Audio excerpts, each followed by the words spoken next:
Good afternoon. We're going off this clock, 1:31. I'll call this meeting of the Sacramento Transportation Authority to order, and please ask our clerk to call the roll. Good evening, or good afternoon. Chairperson Desmond? Here. Frost? Here. Guerra? Here. Hume? Here. Karpinski Costa? Present. Kennedy? Here. Rodriguez? Here. Santu?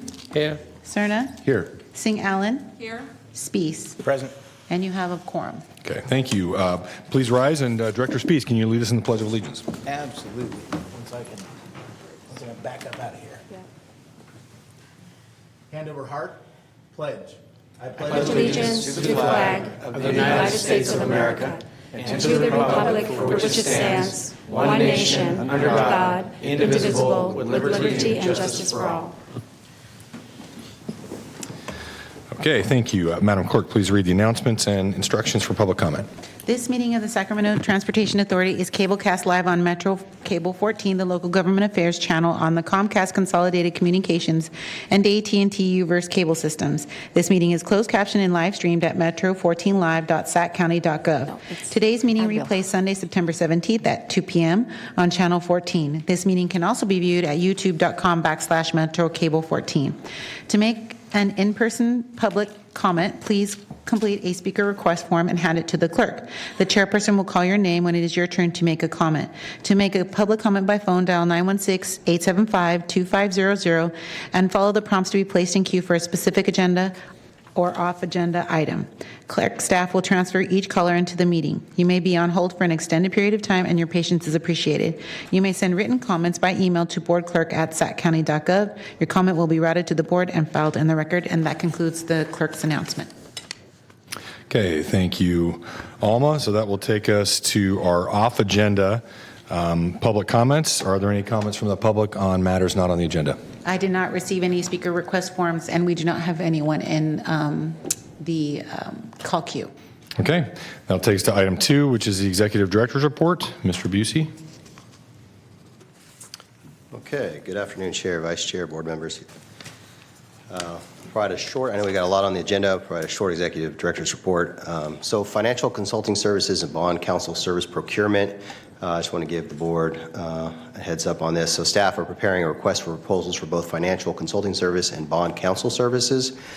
So the existing contracts for those services end on December 31st, with the bond counsel service ending March 31st of 2024. So both those contract services were being used for the 2023 bond refinancing that we're going to hear about later today. So STA staff may end up asking that one of the contracts gets pushed back to align with the other contract. That would essentially provide sufficient time for us to complete the RFP and make contract award recommendations to the board. So that's just an FYI. Another thing I wanted to talk about was Sustainable Transportation Planning Grant Awards. So on August 31st, Caltrans announced the fiscal year 23-24 Sustainable Transportation Planning Grant Awards. So Caltrans awarded $41.65 million to over 90 applications across the state. Approximately $3.15 million is being awarded to 7 applications in Sacramento County. There's 2 I really want to highlight. So this includes $500,000 for SACOG to complete a US 50 comprehensive multimodal corridor plan. And I mentioned this before. Go ahead. Just wait. Was that me? It's like playback? Okay. I'm going to keep going. Sound great. Keep going. Okay, wonderful. So staff from Sacramento Regional Transit and STA had previously requested that SACOG pursue this grant for planning along the Gold Line, American River Parkway, and US 50 corridors. So without this plan, the region cannot submit a Senate Bill 1 Solutions for Congested Corridors Program grant. And that program is one of the largest SB1 competitive programs with $250 million annually, so it's kind of critical for us to be eligible for those funds. That's why we asked that to be submitted, and so that planning effort will begin hopefully by SACOG shortly.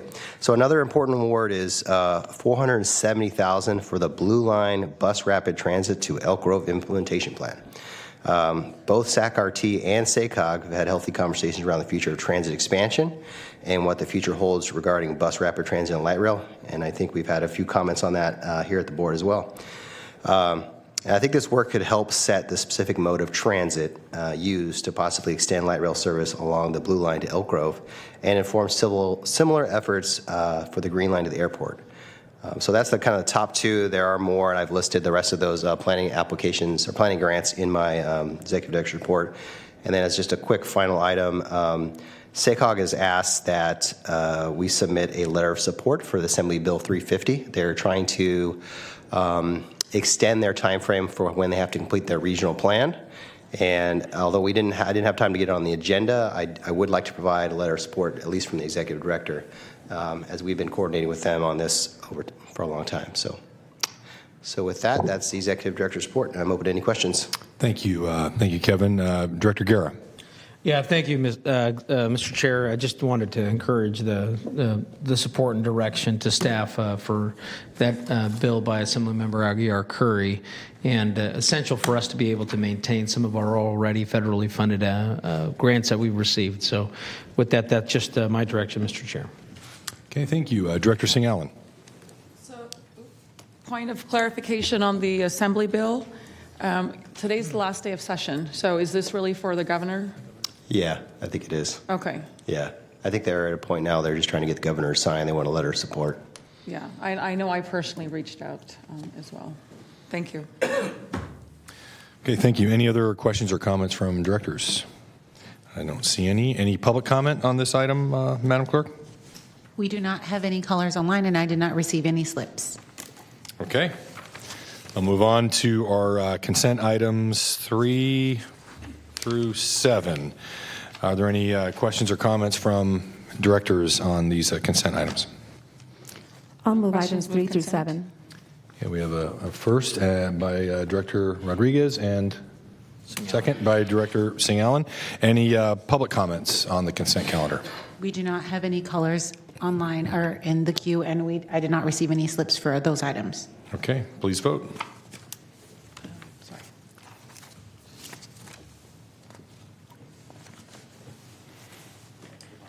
And that's a unanimous vote with those members present. Thank you.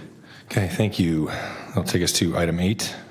Item number 8 is a receive and file presentation of the 2023 series bond refinancing. Okay, Dustin, back to talk about bonds.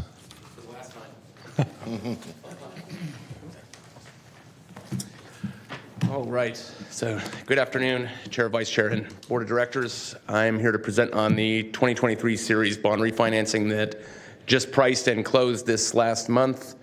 And just to give you a summary of where we've come from and how we've gotten here, we've been updating the board since January 2023, slowly leading us to where we're at today, where we have priced the bonds on August 22nd, and we fully closed the bonds on September 7th.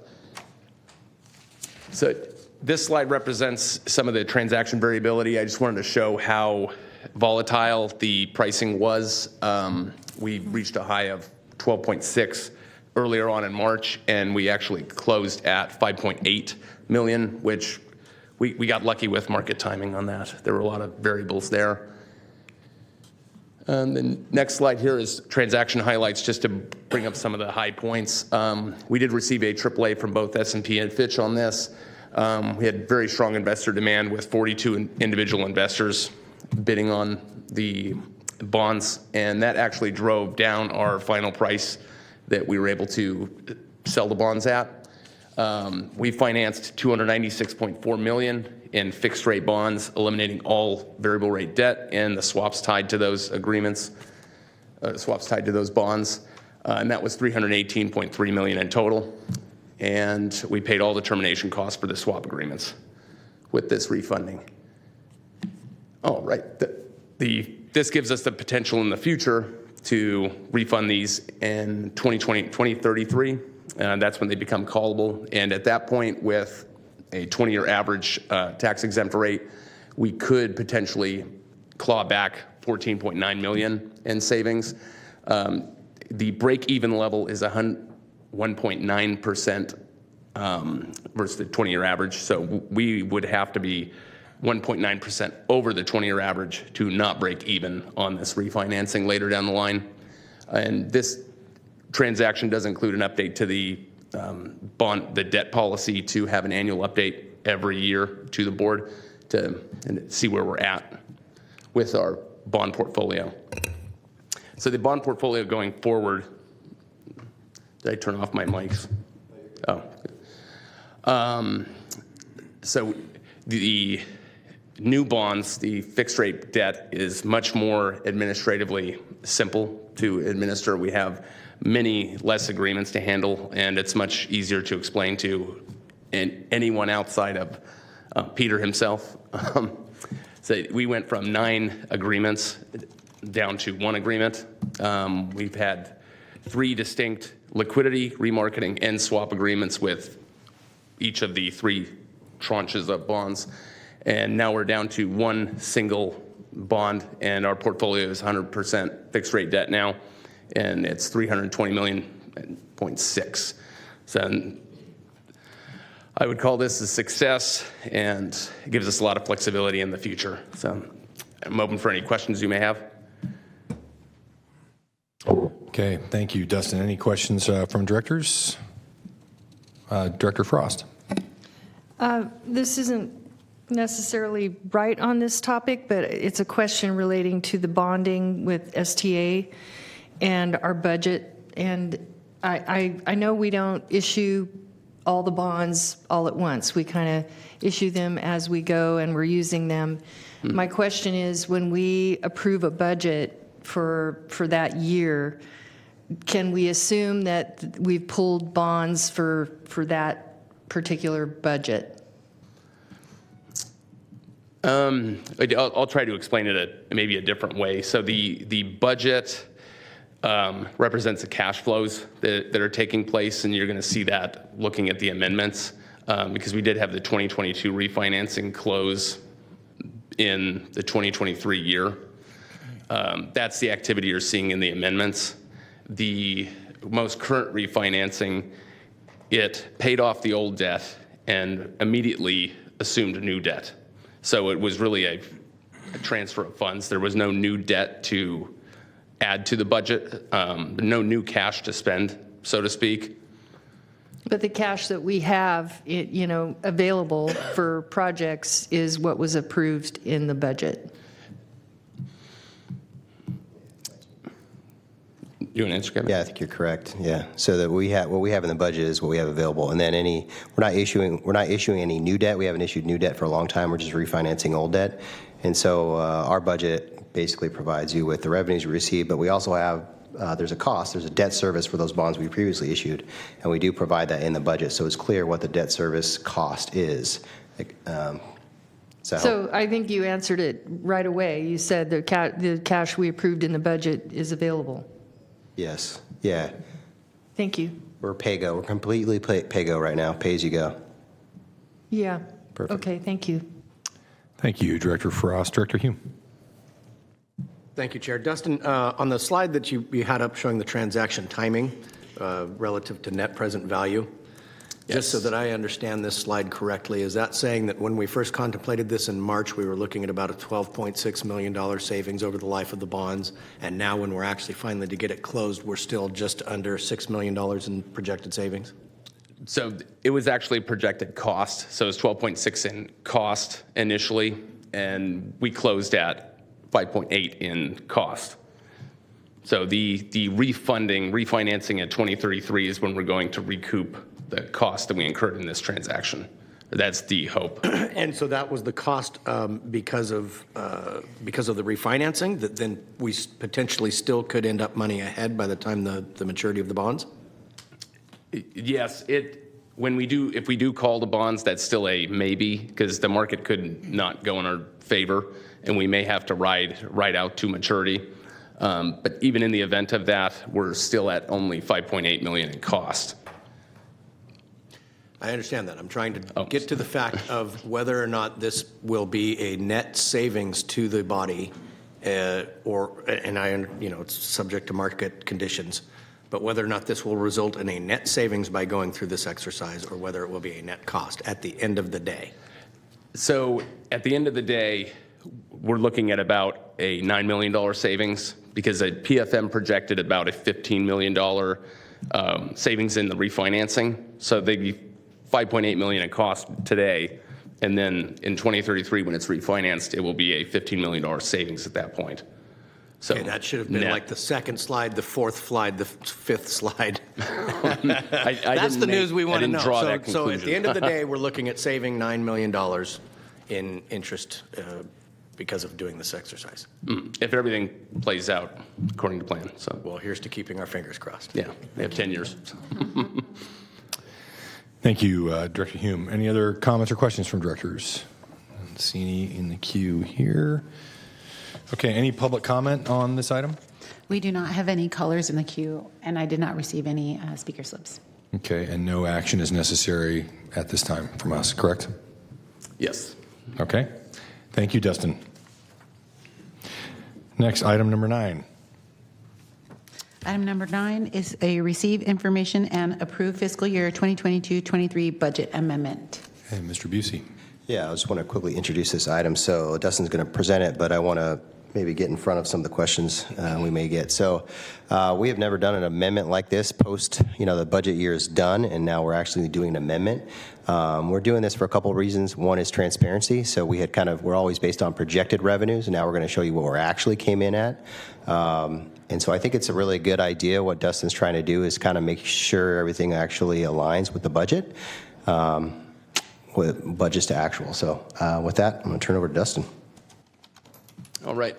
I will be presenting the fiscal year 2022-23 budget to actuals with the proposed amendment as well. So to give you background when the budget was initially approved, what amendments we've had. So the original budget was approved June 1st, 2022. We had an amendment adopted on March 9th, 23, and the final amounts are complete at this point. So we are looking at our amended amounts versus our actuals today. There is one change that we went through that I wanted to draw attention to, and it's the expense allocation between the operating units of STA. As everyone knows, there's STA Measure A, there's Freeway Service Patrol, and then there's a SAFSA program. They are all distinct entities underneath STA, and they have overhead costs that are incurred by STA and then divvied up, similar to probably department expenditures in the cities and the county. In this year, we're changing it to a more comprehensive approach. Historically, it was based on a projected hourly estimate, and this year we are looking at actual hours worked, revenue earned from each of the agencies or each of the units, and the items that are directly allocable to the different units. And this approach, it's more equitable and fair, but it also weighs a lot more heavily on Measure A because it is the biggest, most cost expensive unit. So that will weigh into some of the changes that you're going to see today. So this slide, I tried to prepare these similarly to previous slides that I've presented. The bar chart represents dollars, and to the left, that's where the dollar lines are, and the line graph is the percentage change or the magnitude of the change. A couple of the items to draw attention to, and I'm going to cover most of them in detail later on. Sales tax does have a $2 million decrease, but you'll notice that the percentage change is very small in comparison to the overall amount, because it is $174 million that we're looking at. $2 million versus 174 isn't significant. Mitigation fees increased quite a bit, and I'll go into that in more detail later on. And interest and other significantly increased, as all of us have noticed. Interest rates have increased, and we're seeing that across the board. Consolidated appropriations, this is a similar graph, but it is a cash flow approach. So you'll notice that ongoing and capital programs are positive. That means that the budget to actuals, we actually spent less than we budgeted. And these programs are very, I'll call them difficult to budget exactly, because we always budget for best case scenario. We're going to spend all the money, finish the project, but projects take time and things come up. So that's why we're almost always under. We never exceed ongoing and capital. And we'll talk about the other significant items as we go on. So the general fund revenues, as I noted a little bit earlier, sales taxes have decreased 1.1%. This is due to the overall higher than average inflation and overall economic slowdown. Our forecasters are expecting this to continue into 2024, so we're probably going to see fairly similar revenues in the 24 year. Mitigation fees increased significantly. This is a pretty variable, hard to predict area because development doesn't always follow what our projections say. If the economy turns ever so slightly, developers change their approach. The reason that it increased so significantly is a number of one-off projects. Specific ones that I can think of are large multifamily housing and developments of single-family homes. The increase in interest rates is significant, an 85% increase. As we've talked about in the past, the swap agreements do pay STA, and it's recognized in the interest revenue line. This will not be the case in 2024 because we have eliminated the swap agreements. So our interest is going to come down markedly in 2024. But that also will decrease our interest expense. That's the offset of the swaps. Appropriations, we talked a little bit about the capital improvement program. Again, it's just variable on project timing. So the Freeway Service Patrol Fund, we had a decrease in the revenue on the state allocations. The reason that there was a decrease is we had originally budgeted a carryover from the prior year that was actually spent in the prior year. And we spent 100% of our state funding this year. So we're going to start off next year with a clean slate, no carryover. And our increase in contractor appropriations, this is primarily due to the Zone 2 contract not being extended, or it was extended and not replaced. We intended to go out to bid and replace it, but we extended it instead. The administrative funds revenues are consistent. Professional services increased $491,000. This is due to an accounting change in the county elections charges. We recognized them in the 2024 budget, but it should have been in the 23 budget when the cost was known. And salaries and benefits have increased $74,000, primarily due to the timing of our UAL payments, unfunded accrued liability with CalPERS. The 2024 portion was paid in late 2023. That gives us a better position in the 2024 year with CalPERS. It will likely change our rates that we're going to have to pay on a per payroll cycle. So there's a benefit to paying slightly early. And there was a change in staff time allocation based on the expense allocation that I discussed earlier. The Transit Services Fund decreased. Well, they did not spend $3.3 million versus budget. That was due to delays in bus manufacturing, and this is on the manufacturer side. SACRT and Paratransit have had orders out for probably longer than a year now, and they still have not been filled. Once those are filled, we can reimburse them. And that concludes my presentation on the 23 budget amendment. I'm open for any questions. Any questions or comments from directors? And I guess, so this doesn't require a supermajority vote or anything to approve this? Simple majority. Simple majority, okay. Any public comment on this item? Oh, Director Hume. No public comment? No. I just want to say I appreciate this exercise. I think the transparency is a good idea, and it's good to know to true up where we actually were and what we actually did. So I'll move the item. Second. Okay, we have a motion and a second by Director Guerra. Please vote. And the motion carries by unanimous vote. All right, thanks, Dustin. Item number 10, please. Item number 10 is to receive information and approve fiscal year 2023-24 budget amendment. Kevin, you going to kick this one off too? Yeah, I'm going to kick this one off too. So Dustin's going to provide a shorter presentation in this next one, just to give you a preview. But most of the reason why we're bringing amendments so closely after we adopted the budget was we did get the request from the Capital Southeast Connector to advance some funding. We had it budgeted in FY 24-25, and we want to move it to 23-24.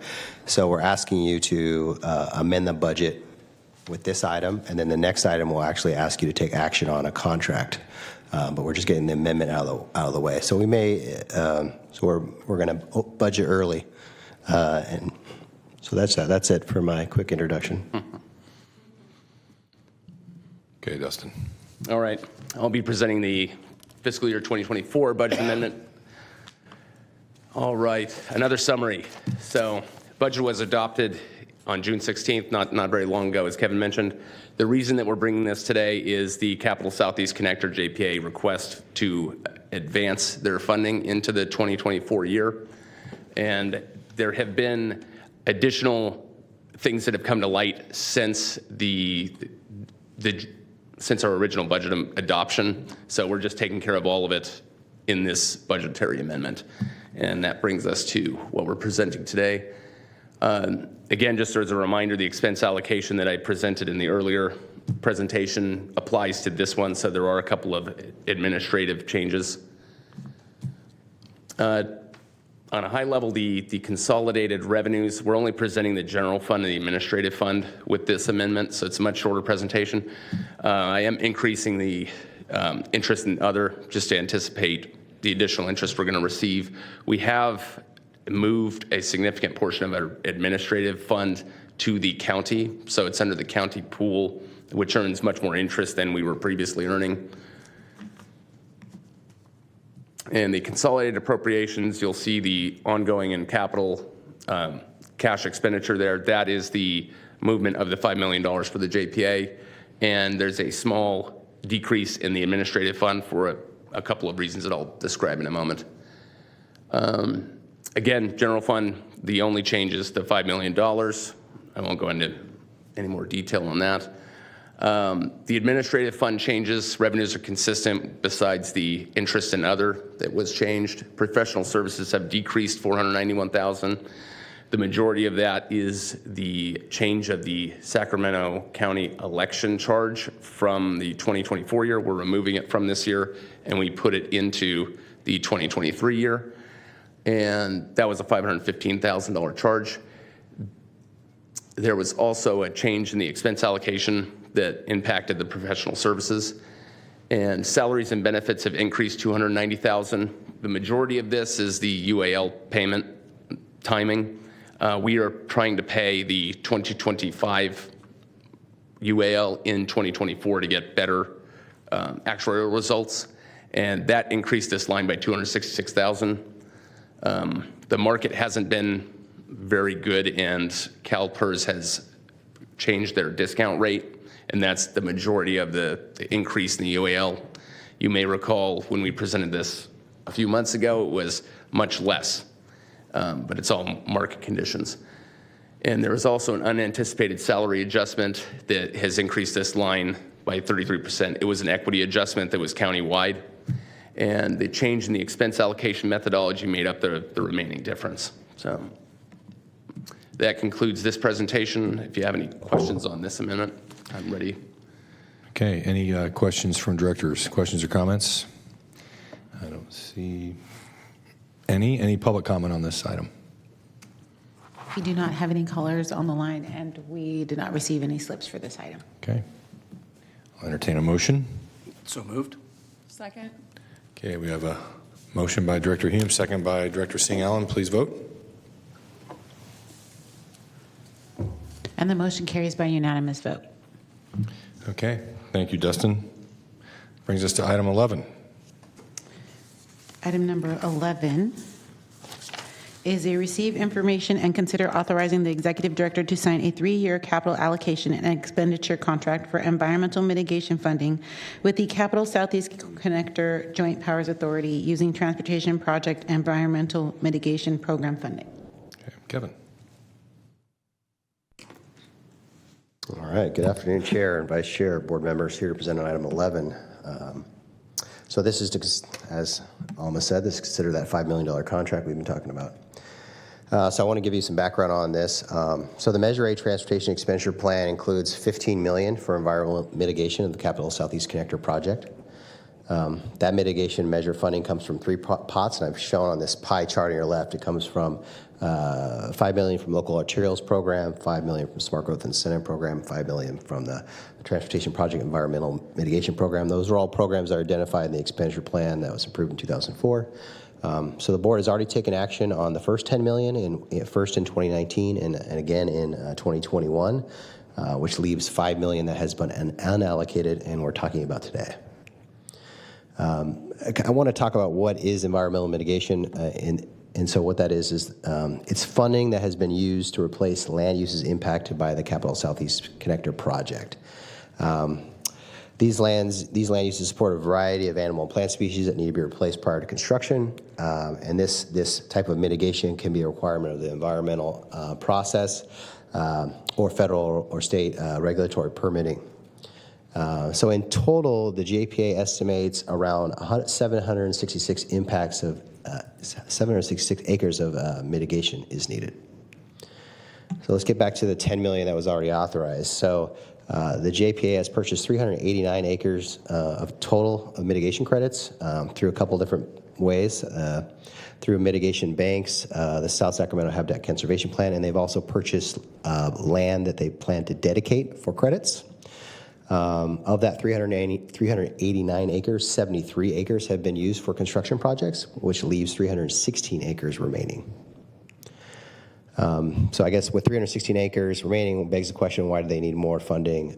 So that's the purpose of this next slide. So I asked the Capital Southeast Connector to look at what do they have going to construction in the next 5 years. With these three projects in mind, they need 111 acres of additional mitigation, which, based on today's current value, is about $4.5 million in mitigation.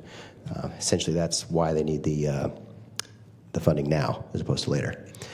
And like we talked about, item number 10 did move the money up from fiscal year 24-25 to fiscal year 23-24. Appreciate that. So the recommendation is to authorize the executive director to sign a $5 million contract for environmental mitigation with the Capital Southeast Connector. There's a little bit of a caveat being, which is the funding would be used for the environmental mitigation credits needed for the Capital Southeast Connector in the next 5 years for those projects they anticipate to go to construction. I would say that we're giving them a little bit more money than they need, so obviously they could buy what they need in the next 5 years and a little bit more. This may allow them to do land acquisition and dedication to make mitigation credits. That is definitely something I know they're interested in doing. But with that, that's my recommended action. I'm open to any questions. Thank you, Kevin. Director Hume. Thank you, Chair. First of all, full disclosure, also a member of the Connector JPA board, have been since its inception. And I appreciate this body just moving the money up as an action of a budget amendment in the previous item. Question relative to that last point that you just made, Kevin, on the 5 years. Obviously, there are myriad number of things that could happen that would delay the delivery of a project that's beyond the control of the Connector JPA, beyond the control of any of the lead agencies that might be taking on the projects. Those are economic factors, environmental factors, who knows what. What are the consequences or flexibility with respect to extending that deadline? Well, what we did in the contract, we just said, just tell us on a monthly basis kind of what your projections are, and you go out 5 years. And so I anticipate, and I think I said this in the staff report, I think that it's really hard to anticipate how much you're going to mitigate.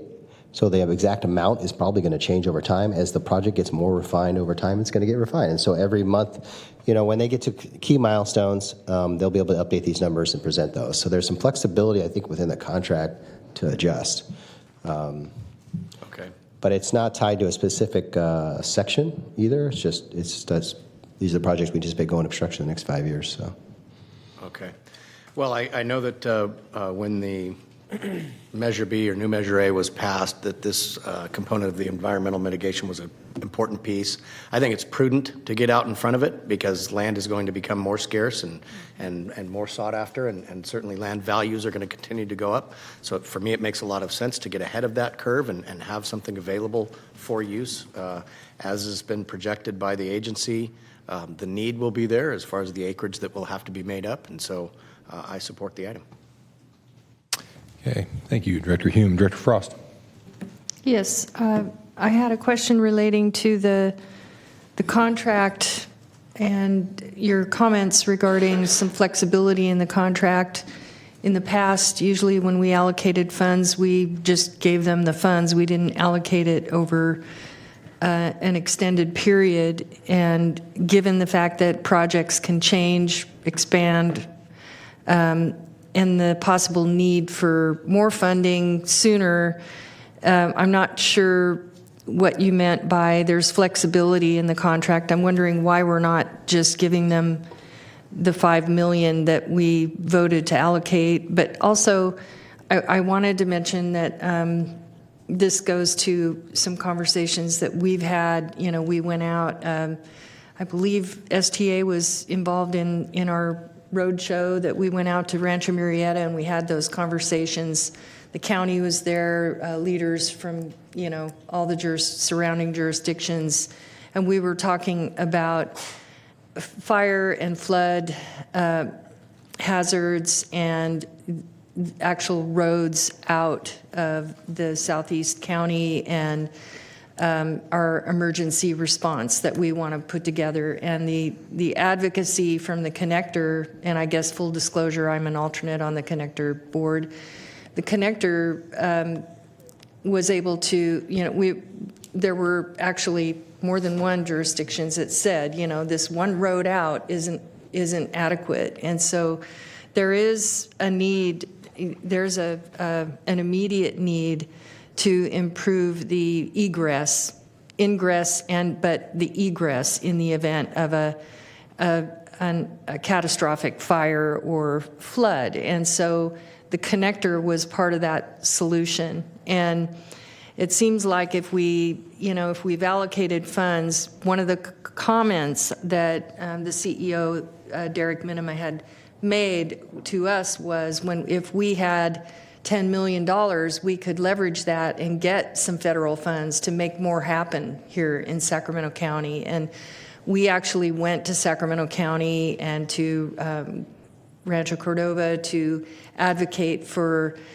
pooling together, you know, some more funds to help the connector get those funds to make some of these changes to help us put together this emergency road egress, you know, to fix this problem. Okay, so with that said, I'm wondering, you know, in the past, I think I've been on this board for a while, we have not, you know, doled out money in small amounts over years. We've just given them their allocation and they used it as they needed it for their projects. And I wonder why we're not doing it now, and can we do that now for them to help them leverage, you know, these funds to try to get other funds from the federal government or other agencies. So I'm just questioning why we're doing a 3-year contract. I think does this relate more to the next item? I mean, it's possible. Yeah, I can answer it. Go ahead.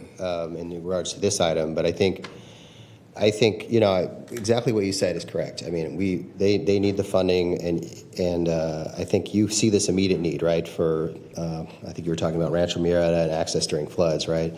And so this money almost guarantees that for those projects that we're actually trying to, or the JPA is actually trying to pursue, like the Grant Line Road project, which is I think what you're speaking to, that money will go for mitigation of that project. And we do have some more controls in place than we have had before, meaning that it has to go to projects we anticipate going in the next 5 years. If for some reason the board decided, no, let's completely remove that and say they can use it on whatever they want, then they could do whatever they want. They could bank mitigation, and then it may not be able to be used on Grant Line Road or Camera Road or any of those other sections. So this kind of almost puts the money on projects that are going to construction in the next 5 years as far as banking out into the future. And then the other reason why it's that way is because, you know, we've given them $10 million over the last 2 years, or 2019 and 2021, and they've got 316 acres left, and of mitigation is way more than they've used. And so for me to feel comfortable recommending to the board that we should give them even more money, I needed to show that it was actually needed in the near term. And so by them showing that, hey, we actually think we got projects that are going to need this mitigation in the next 5 years, That's why we need it now as opposed to waiting for it. And so because they said that we need it now, and because we said it's because for projects going construction in the next 5 years, I thought it was a relevant step to take to go ahead and say, okay, you can have this money for projects in the next 5 years. And that's why it's included in my recommendation. So we're basically giving them the money for exactly the reason why they asked for it. Hopefully that helps. Thank you. Thank you, Kevin, for the explanation as well. I don't see any other directors queued up to speak. Any public comment on this item? We do not have any callers in the queue, and I did not receive any slips for this. Okay, I believe we have a motion from Director Hume. Is that correct? Did I move? Well, you said you supported it, so I will. I am, okay. So yes, we do have a motion from Director Hume. Do we have a second? Second. Okay, second from Director Singh Allen. Please vote.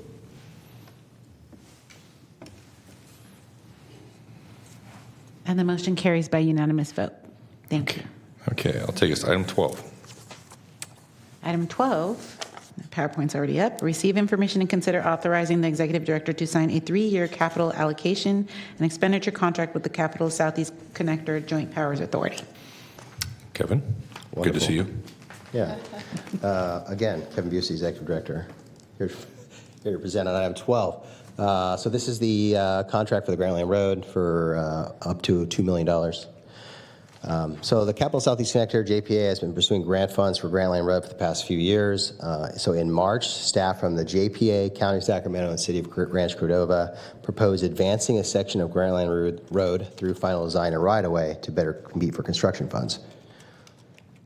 And these are the concerns that we heard at the time, which was it's that particular section of the road was in poor condition. There's a lack of pedestrian bicycle facility shoulders, lack of shoulders, safety concerns around specifically one horizontal curb, and then a high truck use. And so this area, which I've highlighted between Chrysanthi and White Rock Road, is what they had proposed to try to advance some funding for. So on the environmental status of this project, CEQA was completed in 2017 and NEPA was completed in 2019. And then a design status was about 15% in 2017, and there's a project report dating in 2018. So this project has gotten to a certain level, but it's been a while since it's been actively worked on.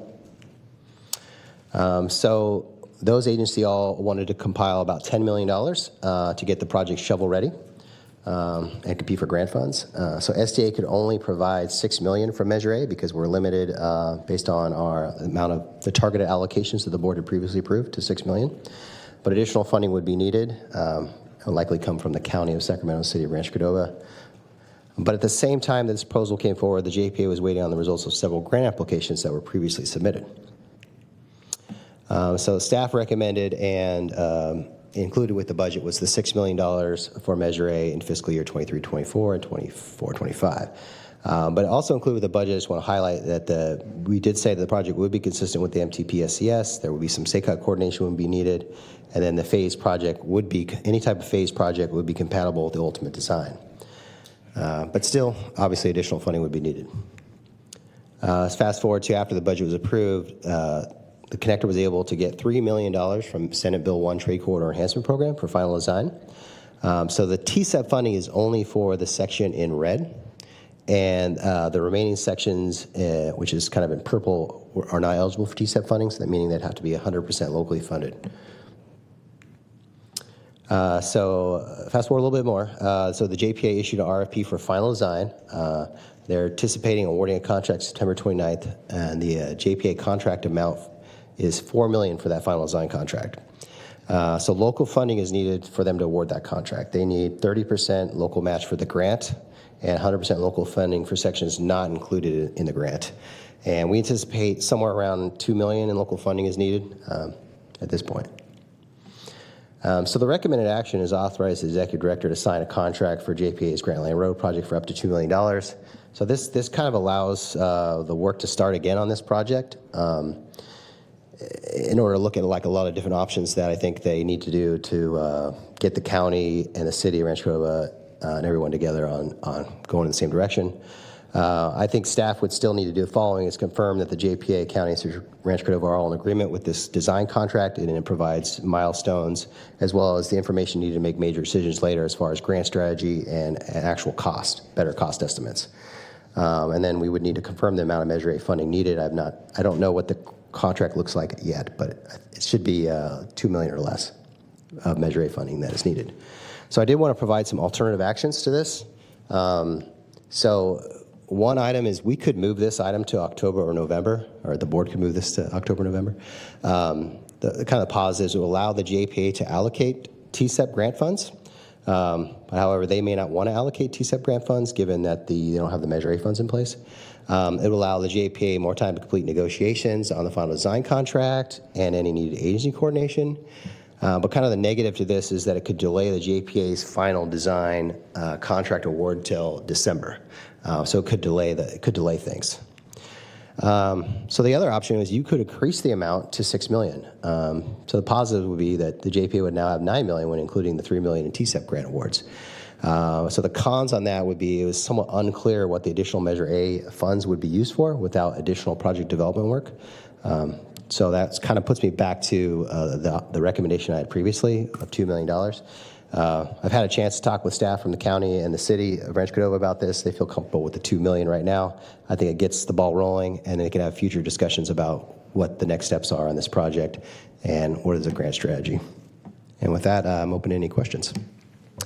Kevin, I had a question. Obviously, the work is contingent upon approval by the county and city of Rancho for additional funding. When would you envision that coming to those respective bodies? I just want to confirm that at the director level that they're like, oh, this is exactly what we want to do, and this contract looks right. Please move forward with it. So as soon as I get Ron Vicari from the County of Sacramento say, yeah, this is great. This gets us all the information we need to make decisions in the future, and I get the same from Albert Stricker at City of Rancho Cordova, we should be in good shape. I'm asking for a little bit of leeway though with this. Okay, Director Hume. Thank you, Chair. As with the last item, I'm wearing several different hats in consideration of this item.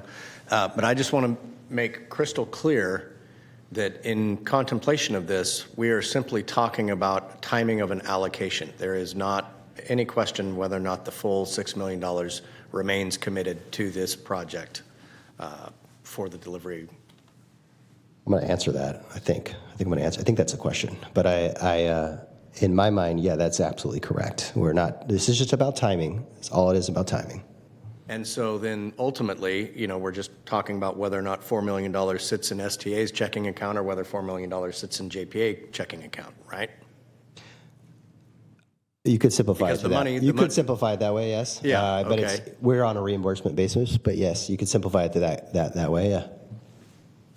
Okay. Thank you. Dr. Frost. So is this pending the most recent MTP SES? I mean, or is that what we're basing it on?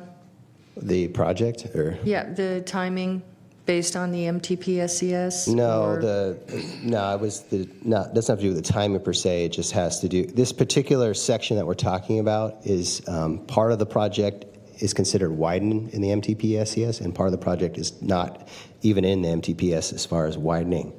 So we're just, the reason why the language is in there on the MTP SES is because in order for us to, or the JPA and the county and the city of Rancho Cordova to get grant funding, you have to be consistent with that regional plan. You can't submit grants for projects that aren't consistent with that regional plan. So you have to be consistent with the MTP SES. And it's just clear to show that it is. Are there exceptions for areas that pose high risk for fire and for, are there extenuating circumstances or exemptions, do you think? I don't expect you to answer it, but can we look into that? I wonder if there's an exception in areas where we actually need to improve egress out of a community.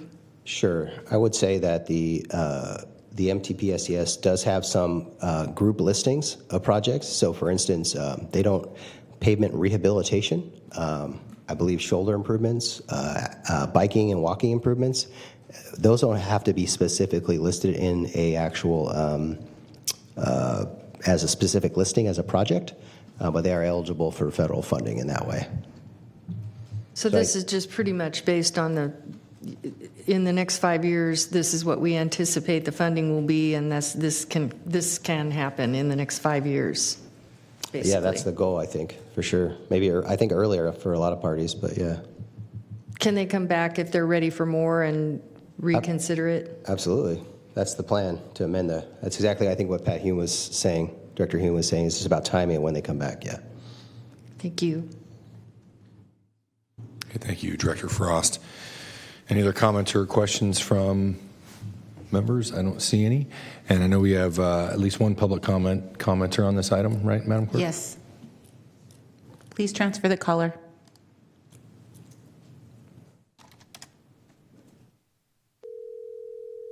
Hi, caller. Hello, caller. Yes. Please start your public comment. You have 2 minutes. Are they ready for my public comment now? Yes, sir. Hi. My name is John Merchant. I've lived in Rancho Marietta for 38 years, and I'm a former president of the HOA and a former president of the Community Services District, and I currently serve on the Casumna CPAC. We had, at the beginning of the year after the flood in New Year's Eve, I guess, our moment in the sun where we actually got people to listen to our problem, particularly as it relates to evacuation routes and all-weather access to our roads, which were cut off in the flood and are a consistent threat now as we have been raised to a high fire district, the only one they have in the county. Part of that moment in the sun included what we thought was going to be this $6 million portion of the funding that would be available to make this project shovel ready. And making this project shovel ready is important because that allows us to actively pursue the funds to complete the grant line access. And you're only talking about the first half of it in this portion of your discussion. But the completion of that ends at Grant Line Road, which is ultimately critical to moving people both from the south in Sheldon and in Wilton, and from the east in Rancho Marietta. And, you know, we are no longer out here in the rural area as a simple one-way community. We got 6,000 people out there, and our development projects that will go probably up to 8,000 or 8,500. And we can't get out of here. And part of this emphasis about this $6 million was to facilitate speed on this project, and nobody anticipates it's going to happen overnight. But it just sounds to me like this predicates a situation where we slow the project down again. So, you know, we're kind of used to this in the rural area. But I was just wondering, and I think this time it's a fair question. Sir, can you please wrap up your comments? Somebody did highlight that, you know, there was that money would be in the checking account. It would be reserved, because if we're going to get $2 million of this $6 million, I'd really like to know, if it's not going to us, where's the $4 million going to go? Okay, thank you. And I appreciate your time. Caller. Thanks very much. And that concludes your public comment. Okay, I'll bring it back to the directors. Director Hume? Thank you, Chair. I was the one that referenced the checking account, and even though it is a reimbursement and not a advance allocation, the fact remains the same, that nothing about this decision changes the timing, changes the scope, changes the feasibility of this project to be delivered, and you know, it's simply a matter of whether or not the money is available in one large chunk or doled out over several budget years, as I understand it. And so to that extent, I'd be willing to move the item. But I want to, again, reiterate the fact that this does in no way takes that remaining $4 million away from project delivery. Okay. Recommendation staff report. Correct? Okay, we have a motion from Director Hume. Do I have a second? I'll second that, Mr. Chair. Okay. And I'll just say that I think this is one where the counties and the cities concur, and Anna stated in the staff report, I think the timing allows every entity to work prudently. So, Okay, thank you. Please vote. And And the motion carries by unanimous vote. Okay, thank you. Move on to item 13. Item 13 is receive a presentation on a survey of likely Sacramento County voters for the November 2024 election. Kevin, you going to kick this off and introduce our presenters? I'll just go ahead and introduce our presenters. So this is going to be, this is Sarah Labat from EMC Research. If I got that wrong, please correct me later. And Barry Barnes from Team Civic. And as you remember, hey Barry, as you remember, Supervisor Kennedy asked for this item to be added to the agenda. He may have some comments. Yes, he does. Supervisor Kennedy, or Director Kennedy. Thank you, Chair. Before we have the presentation today, I explained what this is about the last meeting, so I won't belabor that.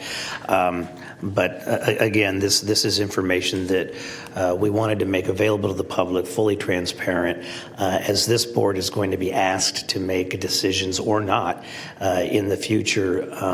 There was members of the business community that approached me and said, we'd really like an unbiased, really not whitewashed look at the feasibility of a measure to go forward, if there is one to go forward, before we all go through a lot of brain damage and spend a whole lot of money on something that, if it's not feasible, we shouldn't. And so that's what we're here today. But I really do want to thank through the process.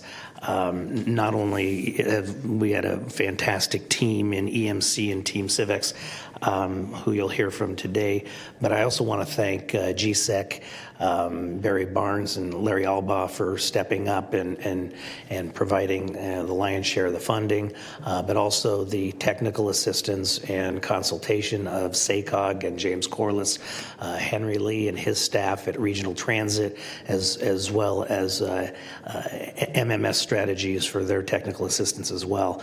It's been, I think, a very open process, and I think that we should find the results illuminating. So thank you very much for your time. Thank you, Director Kennedy. Floor is yours. Thank you.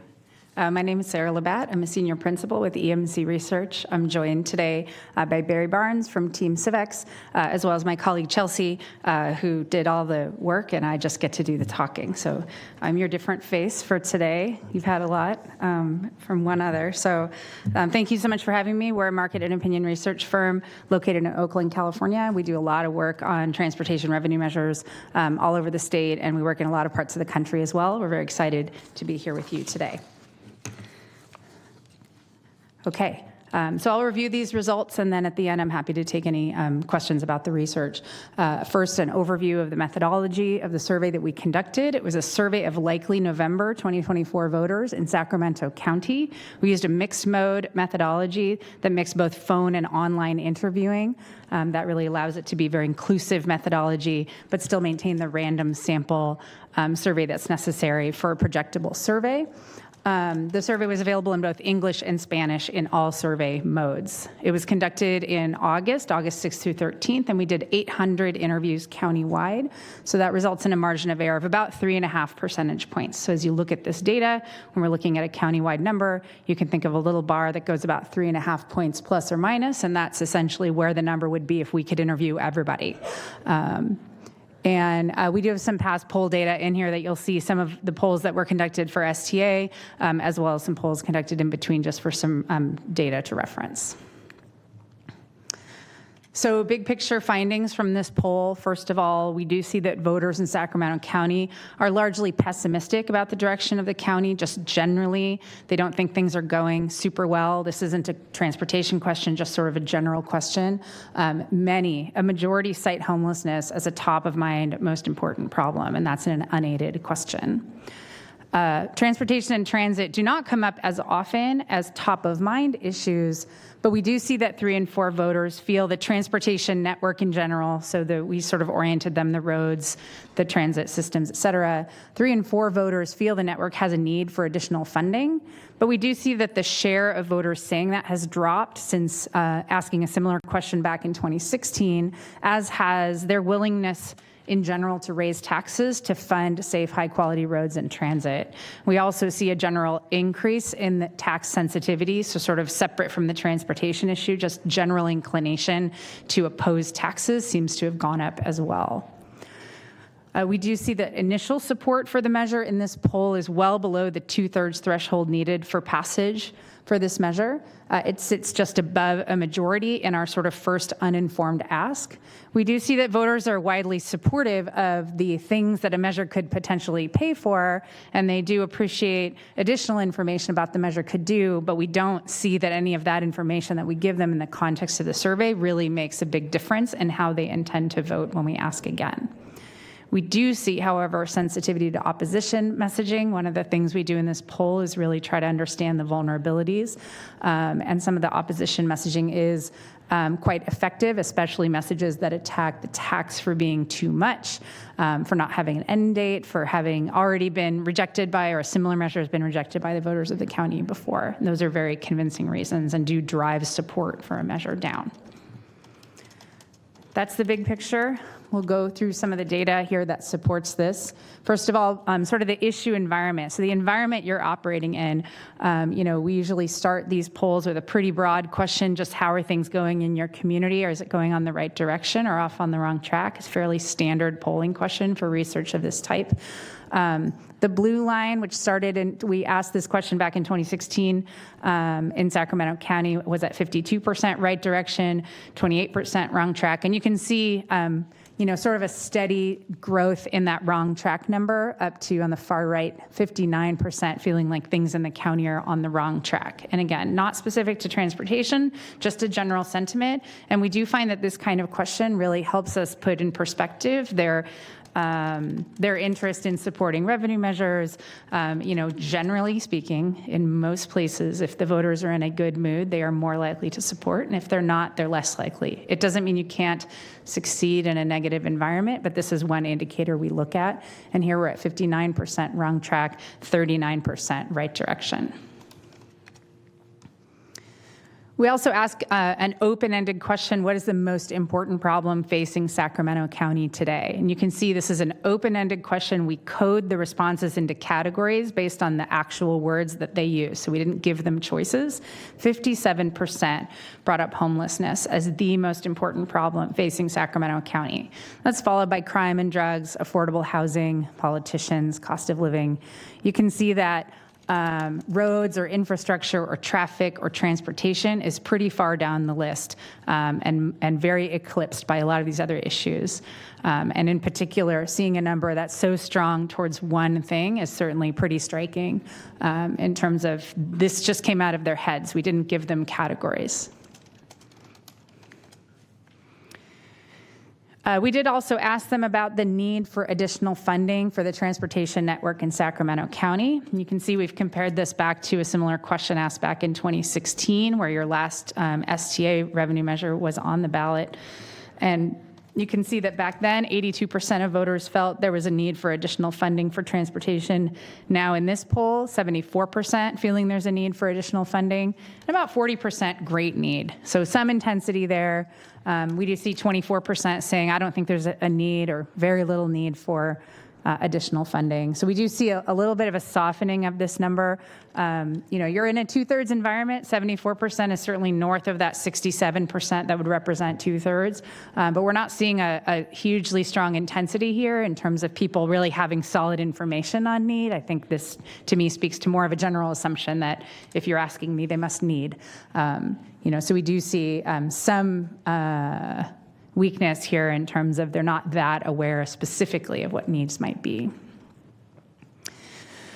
We also do see an increase in tax sensitivity and a generally electorate less willing to raise taxes even for this particular purpose. You can see at the top, taxes are already high enough, I'll vote against any increase in taxes. 67% agree with that statement. In a 2/3 environment, having 2/3 of the voters starting with I vote against every tax measure is extremely challenging. And what we often do is we compare that against the question you see there at the bottom. It's crucial to have safe, high-quality roads and transit, even if it means raising taxes, so sort of putting their attitudes about that against the topic. And we see 55% saying, well, okay, for high-quality roads and transit, maybe I would consider it 55% as compared with 44%, essentially still saying, no, I don't believe that that's a good use. So I think we certainly see increased tax sensitivity over time and less willingness to say, but for transportation, maybe I would consider. So now getting into the specific tax measure that we tested. The text of the question is here in gray, and we looked at a lot of the prior research that's been done here, tried to write a ballot question that fits the legal requirements for ballot questions, contains all of the necessary information, summarizes what a measure could be, recognizing that the measure doesn't actually exist, so we're sort of putting together something that feels, like it covers the things that are important. So you can see what we wrote there at the top. It covered a lot of ground: fix potholes, repave streets, relieve traffic, repair bridges and overpasses, improve bicycle and pedestrian safety, including safe routes to schools, keep senior and disabled, veteran, and student fares affordable, and expand public transit and other alternatives to driving, encourage housing near transit, improve air quality, and create jobs. So a lot of range, and then a 1/2 cent sales tax with the annual revenue until ended by voters. So to that question, we see 55% of the voters inclined to support it, sort of off the bat. 45% saying no, they would oppose that measure, just 1% undecided. The line up there at 67% represents the threshold needed for passage. So you can see, at that 55%, I wouldn't characterize this as within range. This is the uninformed ask. We haven't given them any information, but for many voters, all they really see is what's written on the ballot. So to that question, we start at 55%. I won't read all of these, but they're here for your reference because we wanted to show kind of what some of your prior research has, or what some of the prior research on this topic has shown. Really, that's to support this slide. I know there's a lot on this slide, but we really wanted to show a little bit of history here in Sacramento County. Our poll that we're looking at now is on the far right, where it says August 2023 poll at 55%. As you know, Measure A in 2022, box there in yellow, that was an election at 44% yes. Then going back to 2016, the last election we have on here at 66%, very close to, but not quite at that 2/3 threshold, as I'm sure you all know. So sort of putting in perspective, where are you today as compared with some of these past time points? It's pretty consistent. In the last few years of really not being particularly close to that 2/3 threshold. We also wanted to show a little bit of breakout for this initial vote, just to give you some idea of what the vote looks like in some of these sub-communities. This slide shows some of the geographies, and I will say the cities are grouped by region, not by any other characteristics like inclination to support, just because some of them are very small, and so our sample sizes are fairly small, and we can't look at all of them independently with confidence. But you see there at the top, the Board of Supervisor districts, pretty consistent support across the supervisorial districts, slightly higher support in the city of Sacramento as compared with the other communities, as well as the unincorporated portions of the county. One more on that initial vote. I know this is a lot of data on one slide. Hopefully you all have it closer to your faces and can read it there. But looking at the vote, again, that same vote question by some of the demographic subgroups. Nothing terribly striking here, in my opinion. Having looked at a lot of these charts, registered Democrats are nearly always much more supportive of tax measures. You can see them there at 69% supportive. You can see younger voters slightly more supportive. But not huge differences. And even there at the bottom where we broke out people who drive, so users of roads sort of in vehicles versus people who use other ways to get around, that 59% support from those other transportation users, right? All the primary transit riders are in there, sort of the non-drivers. And we don't see particularly strong support even from that group that could potentially be a base of support for a measure like this. Okay. Moving on in the poll, after we give them that uninformed ask, that first ballot question, we do read them a list of elements that could be funded from a transportation measure, and we ask them if they would support or oppose each one. We have a few slides of these, and they are ranked by the percent that strongly support. So you'll notice some of these are what was represented in that ballot question. We want to make sure that we're sort of understanding where is support potentially coming from. So you can see making transit fares affordable, fixing critical infrastructure, infrastructure, potholes, damaged bridges, et cetera, safe routes to schools, some of those elements that are the most sort of compelling for voters, the most popular for voters, you see represented here on this first slide. Continuing down the list, we see, some of these about relieving traffic on roads and freeways, items related to public transit, biking and walking. These are all receiving, greater than 2/3 support when you look at the total support and the, nearly 50% on the intensity. But these are sort of the next items on the list. And then the final set of these were all randomized in the questionnaire, so everybody got them in a different order. But you can see that all the potential elements have some support, but as you get more specific and talk about very specific locations or programs, we do see some of that opposition growing and slightly less intensity of support, which indicates that maybe they have smaller audiences for some of these particular projects. The last thing we do in the poll is provide additional information about a measure, and we do it from both sides of the issue. So the first set of information is messaging about the measure that could help voters understand why it's going to the ballot, could potentially be used either for public information purposes or campaign purposes. But primarily, we stuck with public information style because we really wanted to understand the feasibility of a measure from today. So we have a few slides of these. Again, they are ranked by the percent who find them very convincing reasons to support a measure. So you can see these are similar to what we just looked at in terms of the sort of programs and projects, but here we're kind of given a little bit more language, a little bit more information about why this measure might be under consideration and why they might consider supporting it. And you can see eligibility for state and federal funding is one of the strongest reasons to potentially support a measure. 66% say that that's a convincing reason to support a measure. Important to remember, this is a 2/3 environment, and our very best messages here are just at that 2/3 threshold. Eligibility for state and federal funds, funding critical road projects, transit access for seniors, safety, walking and biking. Many of the same things we saw were strong in the earlier slides we see here as well. Additional information, these are a little bit less compelling about taxpayers' safeguards, about reducing bottlenecks, economic benefits, building housing near transit, right? We see some of these as slightly weaker numbers in these. And then the final slide of these, again, everything is compelling to someone, but some of these are sort of a narrower audience, right? Talking about transit-only lanes, talking about innovative transportation programs and reduction in greenhouse gas emissions, et cetera. So pretty consistent throughout this poll in terms of what they are interested in for a measure of this type. They're interested in a lot of things, however. Once we give them all of that information, and then we ask them again in a second ask, we read the whole question to them again. How would you support or oppose this measure? We see essentially no change in their support for the measure, even after giving them all of our sort of best shot at describing it and why they might be interested in it. We can see on the right where it says after additional information, that's the vote after they've heard all of those things we just showed you at 54% to 45%. Essentially no change in the vote following all of that. Sarah, did this surprise you? Because it surprises me. It just seems really counterintuitive after seeing all the convincing and somewhat convincing from the additional information.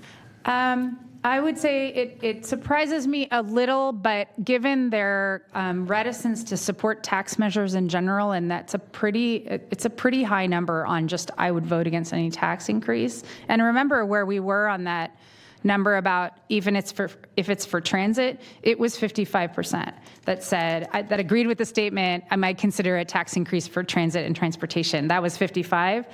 I think what I see is consistency, and I'd also say that the messages we gave, which we tried our best to write the very best reasons one might consider this measure, but our best one only had 2/3 of the voters supporting it. And if you need to move voters, you really need messages that can move 75, 80% to really pull that vote up. So there certainly are people who are saying, yeah, that convinces me, and then it didn't. Right. That's the surprising part, but I think given all the other context that we've learned in the earlier slides, I wasn't that surprised that this vote is so rigid. Okay, thank you. Director Guerra. Sorry, I wasn't. I can wait till we're done. Okay, yeah. I have a few more slides and then happy to take other questions. The last piece, we did an opposition messaging exercise, again, to understand what are the vulnerabilities. One thing to note before we even look at the text, the best opposition message compels 80% to say it's that's a convincing reason to oppose a measure. So I think one challenge here is that the opposition, should it exist, would have really powerful things to say if they're out there saying it. And the messages that are most effective are about the mechanism, they're about the term, they're about the amount. They're not really about the projects or the programs. They're about, it's too much, it doesn't have an end date, we just voted against a measure like this. So sort of attacking it as the process attack or a mechanism attack, as opposed to it being really I think on the next slide, we sort of have, this isn't the right things to pay for. Here on this next slide, those aren't nearly as compelling as some of those sort of opposition messages about the tax itself. However, when we read them, the opposition messages, there were fewer, but they were stronger, and we do see a lot of vulnerability to those messages. From 54% support after the sort of messaging, the positive messaging, to 42% support after the negative, and the no's you see grow from 45 to 58. And I think, to me, because the strongest messages were about the tax, it's too much, we don't want to pay new taxes, we just opposed this, reminding them of those things that they already sort of, many of the voters here have that sort of inclination, which is, in part due to things that you can't control, the economy, inflation, things that are a little bigger picture, and seeing the mood that they're in, it didn't really surprise me about this vulnerability, especially with such strong opposition messaging. I think that was my last slide. I'm happy to take other questions. Thank you. No, thank you, Sarah. That was great. Director Guerra. Thank you very much, Chair. Thank you, Sarah. I guess one of the most compelling things that come about, and I've had a lot of conversation with voters, even in the city of Sacramento, where there's a higher propensity to vote for it, who voted against the measure. And this, I think, speaks to maybe some of the work that the STA or our local jurisdictions need to do, is the fact that they were not aware about local match requirements for us to be able to get money and how much money is being left at the table. And I don't know if you could go back to that slide, because I was surprised that it was that high. Like, I knew that as soon as I talked to voters about that, and to me, it almost, people assume and have been assuming that when they're pumping at the gas station, that money is going to go immediately to our roads, and that's not the case, and at all. I mean, most of it gets tied up at the state level, and then we have to apply competitively for it. So some of this is informative, as doom and gloom as it may be. And again, it goes to the point that timing is important based on the public mood. It is informing, I think, for us as a jurisdiction to do education for voters for whenever we do decide, or whenever there is an approach to do this, that the voters are more understanding of what the challenges our jurisdictions are facing. So I'll just stop there. I have other comments, but I wanted to highlight that, because I do think that puts an informative informative piece for all our jurisdictions. Thank you. Director Singh-Allen. Thank you. First of all, can we get a copy? I don't know if you've already sent this out, but I would love to get a copy. It should be in your packet. Okay, yeah, because I've been taking pictures, but they're not going to be as good. I do want to share it with others as well. So what I'm seeing here, for data-driven decision-making, I think the numbers are very clear when it comes to the 67% threshold. But what I'm seeing is it's still polling high-ish if for a citizens initiative, if that were the will of others to pursue. But those numbers are alarming. And I am a big fan of data-driven decision-making, personally. I'm not surprised by the numbers. They're very similar to what we saw in the city of Elk Grove. And we did pass in November the 1% sales tax. And so as a mayor, to go back to my city would be hard pressing. But having the conversations so that it doesn't leave others out of the conversation. And, I think I still want to get more information, but this is a lot here. And, I think the numbers speak for themselves. Thank you. Thank you, Director Singhal. I agree. Speak very loudly. Director Frost. Thank you for this very complete report. I too think the numbers speak for themselves. It's pretty obvious. That's not the first thing on people's minds is more taxes during these times. And I remember requesting a full copy of the survey with the crosstabs and all the questions and everything, and I never got that. And I know it doesn't really, in the big scheme of things for this decision, make a big difference, but those surveys do tell us a lot. And I'm wondering if I can still get it. I didn't get it. I did not receive it. Answer that, Kevin. Yeah, I mean, very quickly, we did get the crosstab information. It was this giant spreadsheet that I could not get to. I'd have to give you like a 4-foot by 8-foot piece of paper, and so it would take a lot of formatting to get that thing to a point where you could print it out. But we do have an Excel version of it.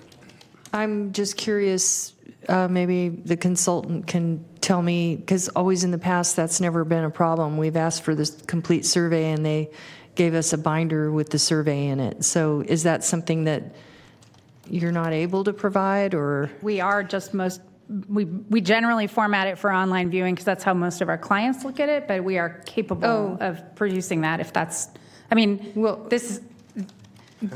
can do it. I think it's not really my question to I don't answer on remember should we. receiving it online. Yeah, we typically only post PDFs in the part of our packet, so we just have an Excel version. So maybe I can have a conversation with Supervisor Kennedy about whether or not they have budget left to do that work or not. I don't want to direct someone else's staff to do work. So, Supervisor Kennedy, did you want to respond to that? As far as the budget and increasing the budget? No, if someone wants to have that discussion about getting the. I would welcome the chair to have that discussion. Okay, thank you. Okay, thank you, Director Frost. Perplexing. Okay. Any other? Oh, Director Hume. Yeah, I just agree with my colleagues. This goose is cooked, and we need to walk away and give the voters a rest and live to come back and ask them again another day. Thank you, Director Hume, for bringing the populist description. Appreciate it, Director Kennedy. Yeah, if I may, I want to remind the purpose of this wasn't necessarily to make a decision here today. Obviously, it's not what's agendized or what. We're not even close to being there, and plus there's a subcommittee of the board. The purpose of this was to give another data point or some very important data points as that decision, if there is a decision to be made in the future. So. Thank you, Director Guerra.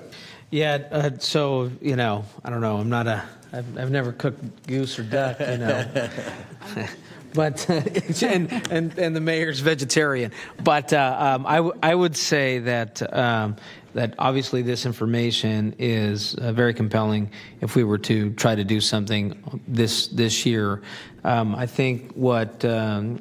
and to Mayor Bobby Singleton's point here is that it does inform if those folks, there are others who want to take on the citizens initiative approach if they were to do that. Also, I would say next year there will be a lot more polling occurring because of a March primary, and it falls in much earlier throughout the year.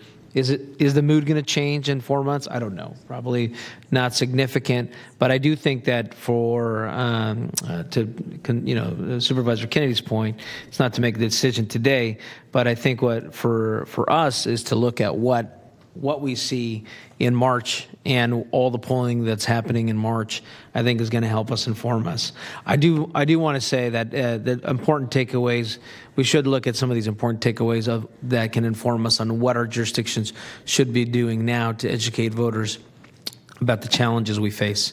If not, well, it doesn't matter what year we put this up, whether it's 2024 or 2026, I think we're going to confront some of the same issues, and that gives us time for us to be better planning with our public works departments. Thank you. Director Karpinski-Costa. Thank you, Chair. I just had a question. Did you keep track of the zip codes of the 800 participants? Is that publishable somewhere?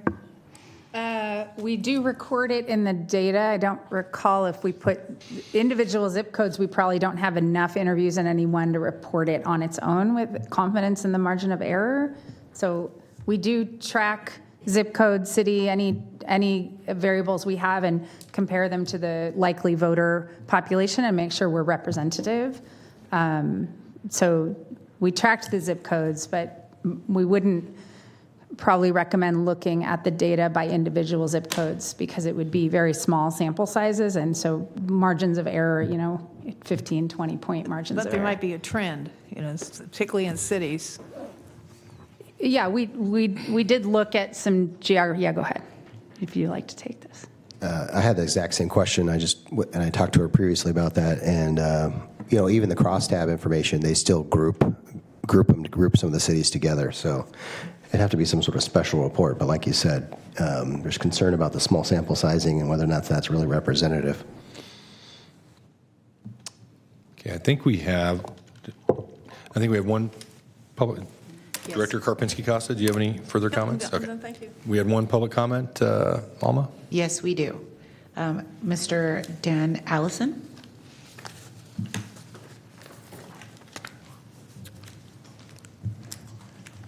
Good afternoon, sir. Well, you have 2 minutes.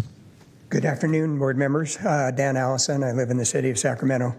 Wow. I guess I can't say I'm surprised, but it's not a good thing. Transit needs more funding. It is the worst funded transit agency, SACRT, in all of California, and it needs more money. How we get it, I don't know, but we can't simply do nothing about that. Secondly, I think in part the low support is due to the horrible 2022 Measure A, citizens measure. People saw that and just were horrified. And I think they're thinking, I'm not going to vote for anything for transportation. That was so bad. I don't think the public has ever seen a great transportation measure come before them. It's more of the same. It's what the professional advisors group wants. It's not really what the public wants. I think if they saw something that was innovative and progressive, they might be more supportive.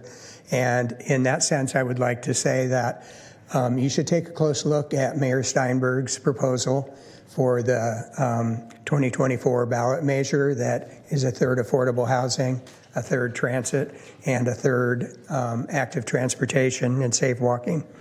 I think that there would be public support, and I would like this board to take a closer look at that. No organizations that I'm aware of have come out in support of the mayor's proposal yet, but a lot of them are excited about it. And I will say that there are several organizations that know how to kill bad measures, and I hope that this whole process of considering future transportation investment doesn't come up with another bad measure. Thank you. Thank you. We have one more public comment Yes, in Mr. chambers. Ted Costa. Mr. Costa.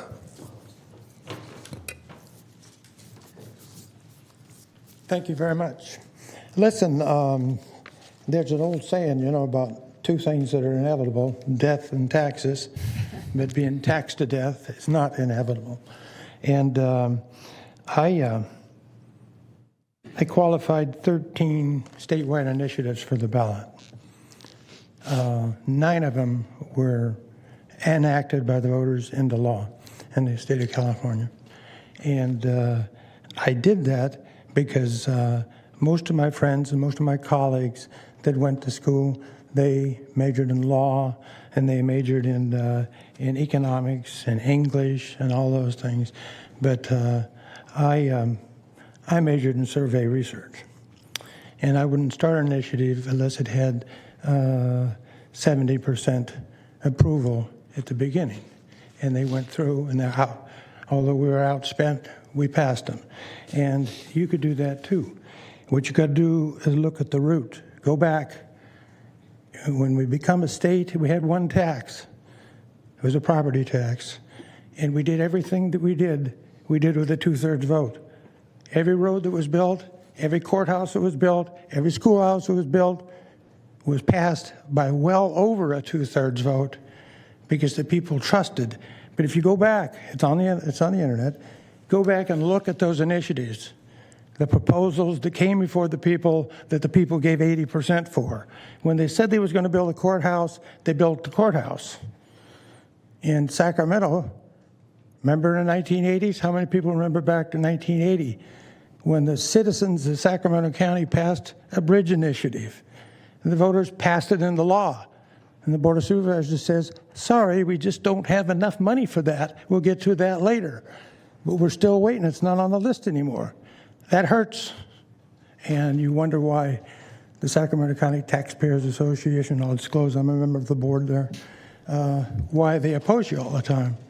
Well, you could be. I got other lives too. I'm on the San Juan San Juan Water Board, and I raised taxes one time 19%. It's a big no-no. You go over 10%, you're really, really in trouble. Ted, can you wrap up? And the second time I raised them 50%.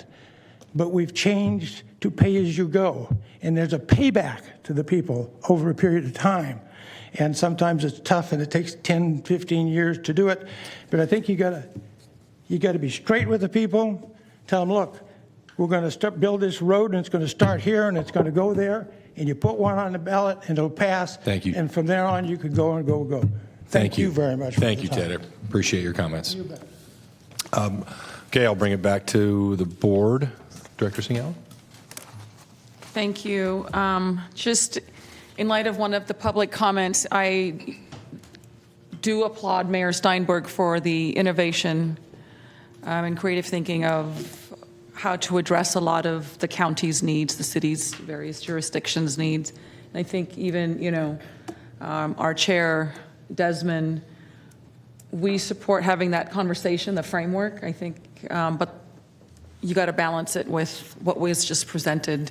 But to Mayor Steinberg's credit, I think there's a lot of good ideas in there. But the numbers are the numbers, and given that the election is right around the corner, we are running against time to put together something. So, you got to look at this with a balanced approach. But I do want to recognize that, there's some great ideas there. Thank you. Thank you, Director Singh-Allen. I was going to mention that as well. And Mayor Steinberg came and spoke to our subcommittee that we had created, and certainly appreciate him doing that. And we had a good conversation about priorities that we all face. I mean, obviously, housing is a big priority. Transit is a big priority. Safe and well-maintained roadways are a big priority. And those priorities come out differently in different jurisdictions, different districts, certainly. And I think my colleagues will always continue to have the conversation about these priorities and ways to make sure they are appropriately funded. But I think I have the same concern about moving forward with anything in 2024. I agree with Director Kennedy. We're not here to make a decision today, but I think what we're going to do is our subcommittee will meet one more time to discuss this and see if we can come up with some recommendations to bring back to the board. I highly suspect those will be about an educational component, which I agree with Director Guetta about that, and continue to have a discussion, leading a discussion about something in the future. So with that, I want to thank Supervisor Kennedy and Sarah and Barry for your work and the presentation today. This was extremely valuable, and so we'll move on to our director comments. Any comments from directors on other matters? Okay, well, that completes our business. We are adjourned at 3:05.